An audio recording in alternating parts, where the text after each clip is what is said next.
ನಮಸ್ಕಾರ ವಿದ್ಯಾರ್ಥಿಗಳೇ, B S nursing result okay ಭಾಳಷ್ಟು ಹುಡುಗರು ವೆಯ್ಟ್ ಮಾಡ್ತಿದ್ದೀರಾ about B S nursing result. ಯಾಕಂತಂದರೆ ಇವತ್ತು ನಿಮ್ಮೊಂದು practical exam last date. Okay, ಇವತ್ತು ಸಂಡೇ ಇದೆ, ಹೌದು ಗೊತ್ತು, ಸಂಡೇ ಆದರೂ ಕೂಡ ಇವತ್ತು ಪ್ರಾಕ್ಟಿಕಲ್ ಎಕ್ಸಾಮ್ ನಡೆಸಿದ್ದಾರೆ. ಮೀನ್ಸ್ ಯಾಕಂತಂದರೆ ಪ್ರಾಕ್ಟಿಕಲ್ ಎಕ್ಸಾಮ್ ನಡೆಸೋಕ್ಕೆ ಇವತ್ತು ಲಾಸ್ಟ್ ಡೇಟು RJHS ಕಡೆಯಿಂದ ಬಂದಿತ್ತು. ಸೊ ಹಂಗಾಗಿ ಎಲ್ಲ ಒಂದು ಕೂಡ ಕಾಲೇಜಲ್ಲಿ ಪ್ರಾಕ್ಟಿಕಲ್ ಎಕ್ಸಾಮ್ ಯಾವೆಲ್ಲ ಉಳ್ಕೊಂಡಿದ್ವೋ ಇವತ್ತೆಲ್ಲನೂ ಕೂಡ ಮುಗಿಸ್ಕೊಂಡಿದ್ದಾರೆ. ಇನ್ನೇನು ಇವಾಗ ರಿಸಲ್ಟ್ಗೋಸ್ಕರ ವೇಟ್ ಮಾಡ್ತಿದ್ದಾರೆ. ಓಕೆ, ಯಾರೆಲ್ಲ ನಿಮ್ಗೆಲ್ಲ ಗೊತ್ತಿದೆ, ಫಸ್ಟ್ ಸೆಮಿಸ್ಟರ್ ಬರೆದಿದ್ದೀರಾ ಆ್ಯಂಡ್ ಅದೇ ರೀತಿ ಥರ್ಡ್ ಸೆಮಿಸ್ಟರ್ ಬರೆದಿದ್ದೀರಾ, ಫಿಫ್ತ್ ಸೆಮಿಸ್ಟರ್ ಬರೆದಿದ್ದೀರಾ, ಅದೇ ರೀತಿಯಾಗಿ ಎಲ್ಲ ಸಪ್ಲಿಮೆಂಟ್ರಿ ಓಕೆ ಆ್ಯನ್ಯುವಲ್ಗೂ ಸೇರಿ ಎಲ್ಲನೂ ಕೂಡ ಸಪ್ಲಿಮೆಂಟ್ರಿ ಎಕ್ಸಾಮ್ನ ಬರೆದಿದ್ದೀರಾ. ನಿಮ್ಮೆಲ್ಲರದು ಕೂಡ ಪ್ರಾಕ್ಟಿಕಲ್ ಎಕ್ಸಾಮ್ನು ಕೂಡ ಕಂಡಕ್ಟ್ ಮಾಡಿದ್ದಾರೆ. ಓಕೆ, ಇವತ್ತು ಅಂತೂ ಕೊನೆ ಡೇಟ್ ಅಂತ ಹೇಳಿದೆ. ಸೊ ರಿಸಲ್ಟ್ ಯಾವಾಗ ಬರ್ತಾರೆ ಯಾಕಂದರೆ ಅದಕ್ಕೆ ವೇಟ್ ಮಾಡ್ತಿದ್ದಾರೆ. ನೋಡಿ, ಕೆಲವೊಂದಿಷ್ಟು ಮಾತುಕತೆ ಬರ್ತವೆ. ಯಾಕಂದರೆ ಈ ಥರ ಇದ್ದಾಗ ಬಹಳಷ್ಟು ಒಂದು ದೊಡ್ಡ ಯೂನಿವರ್ಸಿಟಿ ಅಂತಂದಾಗೆ ಒಂದು ಯೂನಿವರ್ಸಿಟಿ ಅಂದಾಗೆ ಮಾತುಕತೆ ಬರ್ತಾ ಇರ್ತವೆ ಎಲ್ಲನೂ ಕೂಡ. ಸೊ ಎಲ್ಲನೂ ಕೂಡ ರ್ಯಾಂಡಮಾಗಿ ಒಪ್ಕೊಳ್ಕೊಬಿಡಿ.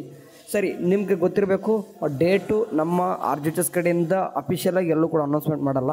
ಓಕೆ, ಅಂದರೆ ನಾಳೆ ಇದ್ದರೆ ಇವತ್ತಿನಂಗೆ ಅನೌನ್ಸ್ಮೆಂಟ್ ಮಾಡ್ತಾರೆ, ಇದಂತ ಗೊತ್ತಿರೋದು. ಬಟ್ ಇನ್ನೂ ಇವಾಗ ಮುಗಿದಿದೆ, ಪ್ರಾಕ್ಟಿಕಲ್ ಮುಗಿದಿದೆ ಅಂದಾಗ ಇನ್ಮೇಲೆ ಡೇಟ್ಸ್ಗಳು ನಿಮ್ಗೆ ಹರಿದಾಡ್ತವೆ, ಅಲ್ಲಲ್ಲೇ ಭಾಳಷ್ಟು ಹರಿದಾಡ್ತವೆ. ಸೊ ಯಾವುದು ಕೂಡ ರ್ಯಾಂಡಮಾಗಿ ಒಪ್ಕೊಳ್ಕೋಬೇಡಿ. ಸೊ ಅಂತಂದರೆ 22ನೇ ತಾರೀಕು ಅಂತ ಭಾಳಷ್ಟು ಮಾತುಕತೆ ಬರ್ತದೆ. ಅವಾಗ ಕೆಲವೊಂದಿಷ್ಟು ಕಡೆ 25 ಅಂತ ಬರ್ತದೆ, ಕೆಲವೊಂದಿಷ್ಟು ಕಡೆ ಏನಂತಂದರೆ ಈ ಮಂತೆ ಬರಲ್ಲ, ನೆಕ್ಸ್ಟ್ ಮಂತ್ ಫಸ್ಟ್ ವೀಕ್ ಬರುತ್ತೆ ಅಂತಂದು. ಸೊ ಇದೆಲ್ಲನೂ ಕೂಡ ನಡೀತದವ. ನೋಡಿ, ನಿಮ್ಮೊಂದು ಪೇಪರ್ ಏನಿದೆ ಅಂದರೆ ನಿಮ್ಮ ಪೇಪರ್ನ ಏನಿದಾವೆ ಅಂತಂದರೆ ಥಿಯರಿ ಎಕ್ಸಾಮಿನೇಷನ್ ಬರೋದು ಆಲ್ಮೋಸ್ಟ್ ಕಂಪ್ಲೀಟ್ ಆಗ್ತಾ ಇನ್ನೂ ಕೂಡ ಚೆಕ್ಕಿಂಗೇ ಕಂಪ್ಲೀಟ್ ಆಗಿಲ್ಲ. ಓಕೆ, ಅರ್ಥ ಮಾಡ್ಕೋಬೇಕು, ಇನ್ನೂ ಚೆಕ್ಕಿಂಗೇ ಕಂಪ್ಲೀಟ್ ಆಗಿಲ್ಲ. ಓಕೆ, ಸೊ ಅದೆಲ್ಲನೂ ಕೂಡ ಮುಗಿದಾದ ತಕ್ಷಣ ನಮಗೆ ಇನ್ಫಾರ್ಮ್ ಮಾಡ್ತಾರೆ. ಓಕೆ, ಇನ್ಫಾರ್ಮ್ ಮಾಡ್ತಾರೆ. ಇಲ್ಲಿ ಗೊತ್ತಾಗೋದೇನಂತಂದರೆ ಎಲ್ಲ ಸೆಮಿಸ್ಟ್ರದ್ದು ಒಮ್ಮೆಲೆ ಬಿಡ್ತಾರಾ ಅಥವಾ ಒಂದೊಂದೇ ಬಿಡ್ತಾರಾ. ಮೀನ್ಸ್ ನಿಮಗೆ ಎಲ್ಲನೂ ಒಮ್ಗಲೇ ಬಿಟ್ಟರೆ ನಿಮಗೆ ಗೊತ್ತಿದೆ ಯೂನಿವರ್ಸಿಟಿ ರಿಸಲ್ಟ್ EMS ರಿಸಲ್ಟ್ ಏನಾಗ್ತದೆ ತುಂಬಾ ಕ್ರ್ಯಾಶ್ ಆಗ್ತದೆ. ನಿಮಗೂ ಕೂಡ ಗೊತ್ತಿದೆ, ನೈಟೆಲ್ಲ ಕೂತು ನಿದ್ದೆಗೆಡ್ತಾರೆ. ಸೊ ಆ ಥರ ಸರ್ವರ್ ಇಶ್ಯೂ ಭಾಳಷ್ಟು ಫೇಸ್ ಮಾಡೋತನಕ್ಕೋಸ್ಕರ ನಮ್ಮ ಯೂನಿವರ್ಸಿಟಿ ಏನು ಮಾಡ್ತಾರೆ, ಈಗ ಏನಿದೆ ಅಂತಂದರೆ ಫಸ್ಟು, ಥರ್ಡು, ಫಿಫ್ತು ಮತ್ತು ಎಲ್ಲನೂ ಕೂಡ ಸಪ್ಲಿಮೆಂಟ್ರಿ ಇದ್ದಾಗ ಮೊದಲು ಕೆಲವೊಂದಿಷ್ಟು ಫಾರ್ ಎಕ್ಸಾಂಪಲ್ ಫಸ್ಟ್ ಸೆಮಿಸ್ಟರ್ದವ್ರದ್ದು ಯಾವುದೇ ರೀತಿ ಪ್ರಾಕ್ಟಿಕಲ್ ಇಲ್ಲ. ಸೊ ಹಂಗಾಗಿ ಅವ್ರನ್ನ ಸಪ್ರೇಟಾಗಿ ಬಿಡ್ಬೋದು, ಅಥವಾ ಥರ್ಡ್ ಫಿಫ್ತು ಎರಡು ಸೇರಿ ಒಟ್ಟಿಗೆ ಬಿಡ್ಬೋದು, ಅಥವಾ ಸಪ್ಲಿಮೆಂಟ್ರಿ ಈ ರೀತಿ ಎಲ್ಲನೂ ಸಪ್ರೇಟ್ ಕೂಡ ಬಿಡ್ಬೋದು. ಓಕೆ, ಸೊ ಏನಂತಂದರೆ ಸದ್ಯಕ್ಕೆ ಕಾಡ್ತಿರೋದು ಇನ್ನೂ ಕೂಡ ಅಂದರೆ ನಮ್ಮ ಒಂದು RJHS ಕಡೆಯಿಂದ ಡೇಟನ್ನು ಕನ್ಫರ್ಮ್ ಆಗಿಲ್ಲ, ಯಾವ ರೀತಿ ಬಿಡ್ತಾರಂತನೂ ಕೂಡ ಹೇಳಿಲ್ಲ. ಸೊ ಬಿಟ್ಟಾದ ತಕ್ಷಣ ಇನ್ಫಾರ್ಮ್ ಮಾಡ್ತೀನಿ. ಯಾಕಂದರೆ ಇವತ್ತು ಹುಡುಗರು ಕೇಳ್ತಾ ಇದ್ದು, ಇವತ್ತು ಮುಗಿತಲ್ಲ ಬರ್ದಾರೆ 22ನೇ ತಾರೀಕಿದೆ ಅಂತ ಹೇಳಿ, ಹೌದಾ ನಿಜ ಅಂತಂದು 22ನೇ ತಾರೀಕೆ ಕನ್ಫರ್ಮ್ ಆಗಿತ್ತು ಅಂತಂದರೆ ನಾನು ನಿಮಗೆ ವಾಟ್ಸಪ್ ಚಾನಲ್ ತಿಳಿಸ್ತೀನಿ. ಓಕೆ, ಅಂದರೆ ಡೇಟು 22ನೇ ತಾರೀಕಂತೂ ಇನ್ನೂ ಕೂಡ ಕನ್ಫರ್ಮ್ ಆಗಿಲ್ಲ.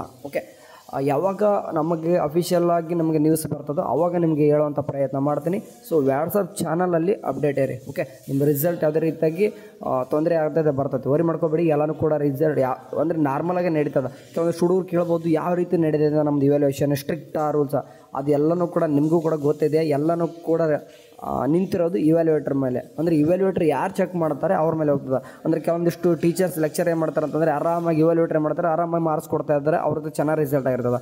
ಕೆಲವೊಂದಿಷ್ಟು ಹುಡುಗರು ಅಂದರೆ ಕೆಲವೊಂದಿಷ್ಟು ಇವ್ಯಾಲ್ಯೂಯೇಟರ್ ಏನು ಮಾಡ್ತಾರೆ, ಮಾರ್ಕ್ಸ್ನ ಹಿಡ್ಕೊಂಡು ಕೊಡ್ತಿರ್ತಾರೆ. ಅಂತಂದರೆ ಕಡಿಮೆ ಮೀನ್ಸ್ ಭಾಳಷ್ಟು ರ್ಯಾಂಕ್ ಬರೋ ಸ್ಟೂಡೆಂಟ್ನ ಜಸ್ಟ್ ಪಾಸ್ ಮಾಡಿರ್ತಾರೆ, ಪಾಸ್ ಆಗೋ ಹುಡುಗರನ್ನ ಫೇಲ್ ಕೂಡ ಮಾಡಿರ್ತಾರೆ. ಅದೇನಪ್ಪ ಎಲ್ಲನೂ ಕೂಡ ರಿಲೇಟೆಡ್ ಆಗಿರೋದು ಇವ್ಯಾಲ್ಯೂಯೇಟರ್ ಮೂಡ್ ಮೇಲೆ ಹೋಗುತ್ತೆ, ನಿಮಗೆ ಕೂಡ ಗೊತ್ತದೆ. ಆ್ಯಂಡ್ ಲಕ್ ಕೂಡ ಬೇಕು.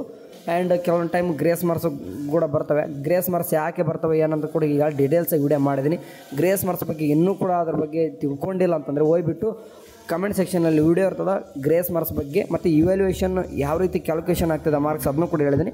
ಕಮೆಂಟ್ ಸೆಕ್ಷನಲ್ಲಿ ವಿಡಿಯೋ ಇರ್ತದೆ, ಹೋಗ್ಬಿಟ್ಟು ನೋಡ್ಕೋಬೋದು. ಓಕೆ, ಸರಿ, ನಿಮಗೆ ಇದ್ರ ತಕ್ಕನ ಏನಾದರೂ ಡೌಟ್ಸ್ ಇತ್ತಂದರೆ, ಓಕೆ, ಏನಾದರೂ ಅಫಿಷಿಯಲಾಗಿ ಕೆಲವೊಂದಿಷ್ಟು ನಿಮಗೂ ಕೂಡ ಗೊತ್ತಿರ್ತದೆ. ಓಕೆ, ಅಂಥದ್ದು ಏನಾದರೂ ಗೊತ್ತಿತ್ತಂದರೆ ತಿಳಿಸಿ, ನಾನು ನಿಮಗೆ ನೋಡೋಣ. ಓಕೆ, ಇದ್ರ ಬಗ್ಗೆ ತಿಳಿಸ್ತೀನಿ. ಓಕೆ, ನಿಮ್ಗೆ ಡೌಟ್ಸ್ ಇದ್ದರೆ ಹೇಳಿ, ನನಗೆ ಆನ್ಸರ್ ಅಂತ ಮಾಡ್ತೀನಿ. ಬಾಯ್.